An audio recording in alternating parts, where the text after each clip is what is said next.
When my brother texted me at midnight ordering me to watch his kids the next morning, I told him straight up, "No, I'm not even going to be home." His reply sent a literal shiver down my spine. He wrote, "Doesn't matter. Mom gave me a copy of your house keys." He thought he had me trapped.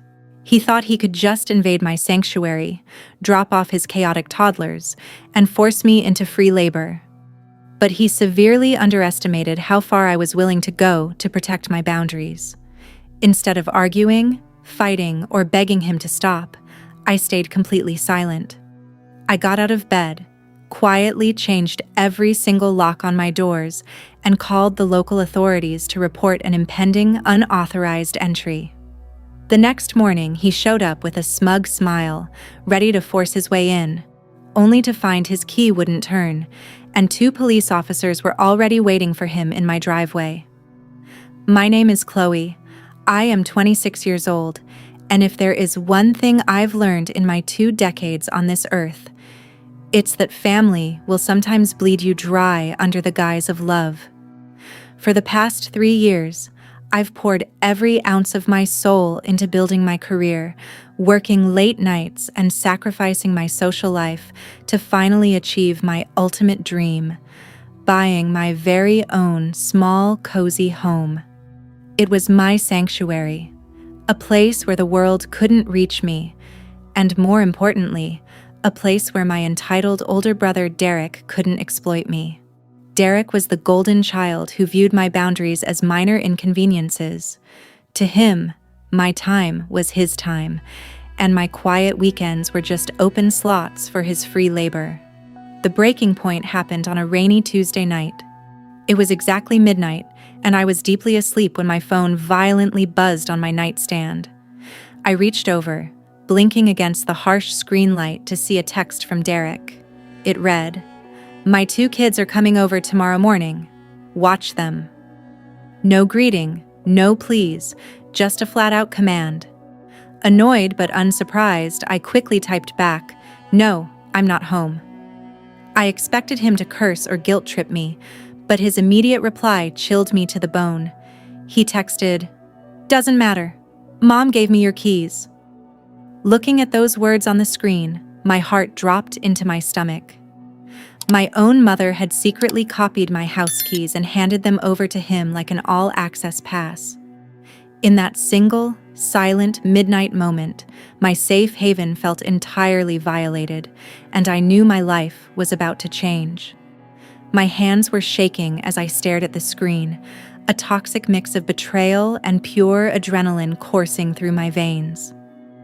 I didn't waste time arguing with Derek. Instead, I dialed my mother's number, praying she would tell me it was a sick joke. She picked up on the 3rd ring, her voice groggy but entirely unapologetic.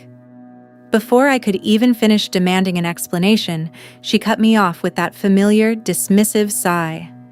"Chloe, don't be so dramatic," she said, her tone dripping with casual entitlement.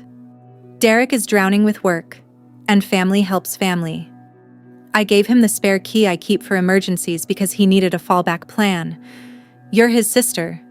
It's just a morning of babysitting." When she hung up on me, something inside me shifted.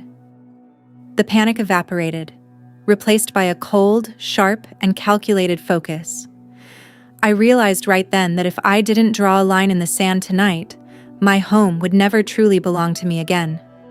I threw on a jacket, grabbed my purse, and drove straight to the nearest 24-hour hardware store. Standing under the harsh fluorescent lights at 1 a.m., I bypassed the standard locks and bought the most secure, heavy-duty smart deadbolts on the shelf.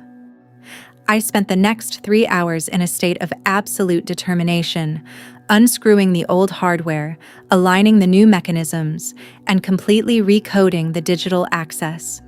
By the time the sun began to peek through the blinds, every single door to my sanctuary had been fundamentally transformed, and the old brass key my mother had stolen to give away was officially nothing more than a useless piece of scrap metal.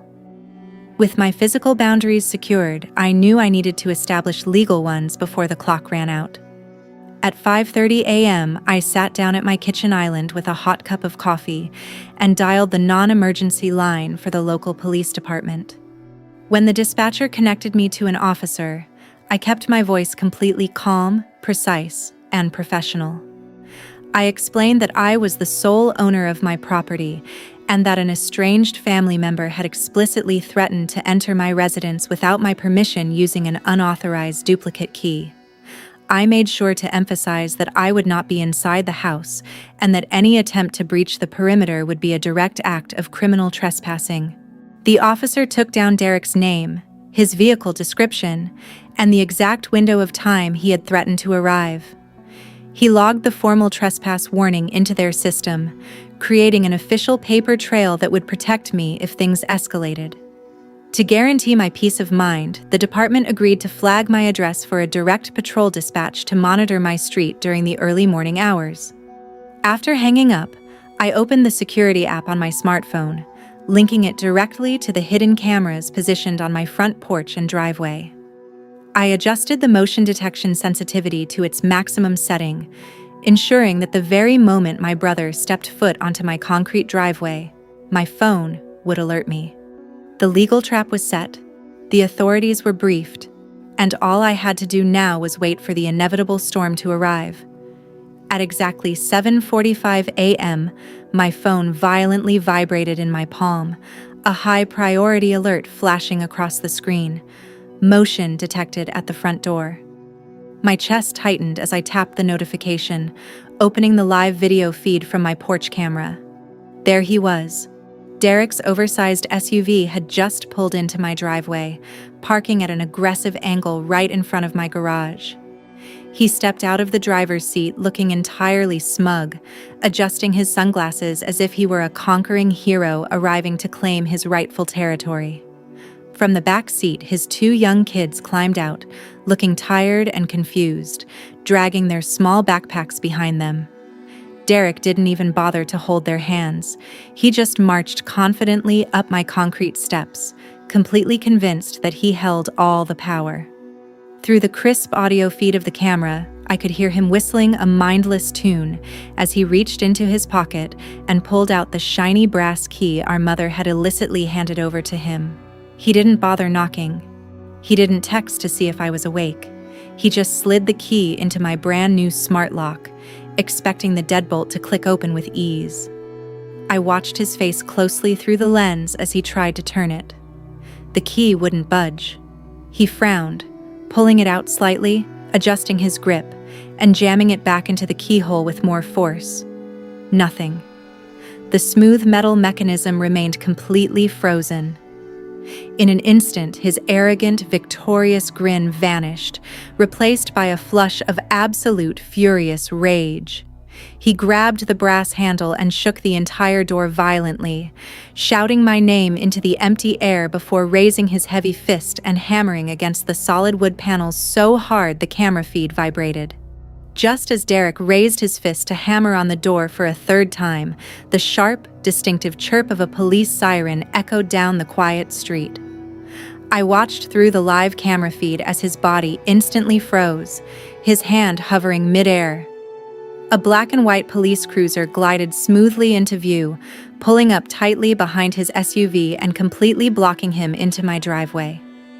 The flashing red and blue lights reflected intensely against the glass windows of my home. Two uniformed officers stepped out of the vehicle, their expressions stone-cold and professional, as they calmly walked up the concrete path toward my porch. Derek completely panicked, his face draining of all color, but he quickly tried to mask his fear with his usual arrogant bravado. He threw his hands in the air, pointed aggressively at my front door, and began loudly complaining to the officers. Through the porch microphone, I heard him shout that this was just a massive misunderstanding, claiming that his crazy sister had locked him out and abandoned his poor children on the street. He tried to brush it off as a simple family babysitting favor gone wrong. However, the officers weren't buying his performance for a single second. They stood their ground, completely unimpeded by his loud outbursts. The lead officer coldly informed Derek that they were responding to an active criminal trespass and attempted unlawful entry report filed by the legal homeowner. They demanded to see his identification immediately, refusing to listen to any more of his frantic excuses. Derek's voice began to crack as he realized the officers already had an official paper trail detailing his late-night threats. Right there on my front porch, in front of his wide-eyed kids, my untouchable older brother was officially read his rights and cited for trespassing. The humiliation was absolute, captured in crisp, high definition on my phone screen. Derek was forced to pack his stunned, silent children back into his SUV under the watchful eyes of the two officers, who stood firmly on my lawn until his taillights finally disappeared around the corner. But the quiet didn't last long. Less than 5 minutes after he was escorted away, my phone began to vibrate violently in my hand, exploding with a barrage of incoming calls and text messages from my mother. When I finally answered, her voice was a screech of pure, unadulterated fury, completely shattering the morning calm. "How could you do this to your own blood, Chloe?" she screamed, her words dripping with venom and manipulative guilt. "He is your brother. He was just trying to bring your niece and nephew over, and you called the police on him like he's some common criminal? You have completely ruined this family. Derek has a clean record, and now you've humiliated him in front of his kids and his neighbors." She went on and on, demanding that I immediately call the police back, drop the trespass citation, and apologize to Derek for my unhinged behavior. Within an hour, extended family members I hadn't spoken to in months began joining the onslaught, sending manipulative paragraphs accusing me of being selfish, heartless, and cruel. They all lined up as flying monkeys, blindly defending his blatant entitlement, while completely ignoring the fact that he had tried to breach my home without my consent. For years, this coordinated guilt-tripping would have broken me.